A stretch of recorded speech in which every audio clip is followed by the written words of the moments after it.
నా జోలికి వచ్చిన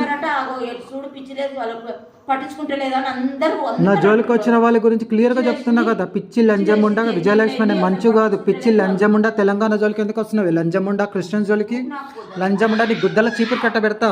మంది మొడ్డలు చీకొని బతికే లంజా, ఎవరంతా మొడ్డలు చీక్కొని బతికే లుచ్చాలఫంగా పాకిముండా. నువ్వెంత నీ బతికంతానే క్రిస్టియన్స్ కపుల్ జోలికి ఫ్యామిలీస్ జోలికి వస్తున్నావు.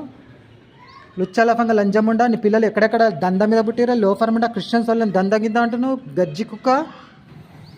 ఇంకా ఆలిస్ మమ్మీ మీద వచ్చేమేమో బాగుతాయి. నీ పిల్లలు చచ్చును కాక ఆగు. మా చెల్లెని ఏదంటే అదే అంట. బాడకావు గిరిలో పట్టిర్రా ఆగు. మా చెల్లెని ఏదంటే అదే అంట.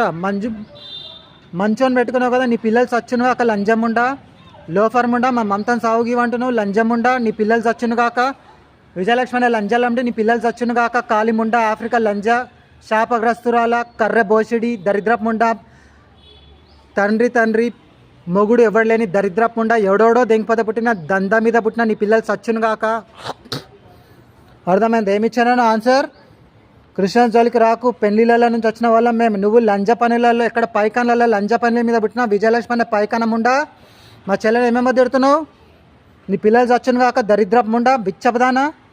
రోడ్లలో అడక్క తిన్న వంశం దరిద్రపు ముండవు. అర్థమైందే గతిలేందానో. ఇంకొకసారి చిన్నపిల్లల్ని తిట్టినావో నోట్ల లెట్రిని ఎరుగుతావు. పైకాన లంజలండి వంశం. నీ అమ్మ ఎక్కడెక్కడ పీదిని పెరిగిందే విజయలక్ష్మి అనే పైకానం ఉండా.